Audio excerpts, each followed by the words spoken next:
నమస్తే KSK TV news కి స్వాగతం. నేను రియా. ముందుగా వార్తల్లోని వివరాలను చూద్దాం. బనగపల్లి గ్రామంలో పోలీసుల ఆధ్వర్యంలో గ్రామ సభ.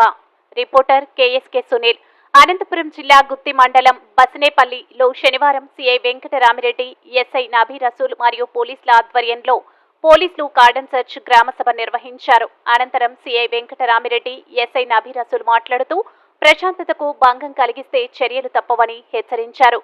ఎన్నికల కౌంటింగ్ సమీపిస్తున్న నేపథ్యంలో 144 సెక్షన్ 30 పోలీస్ యాక్ట్ అమల్లో ఉంటుందన్నారు. అల్లర్లకు పాల్పడితే చర్యలు తప్పవన్నారు. ఈ కార్యక్రమంలో సిఐ వెంకటరామిరెడ్డి, ఎస్ఐ నబీ రసూల్ మరియు పోలీస్ సిబ్బంది పాల్గొన్నారు.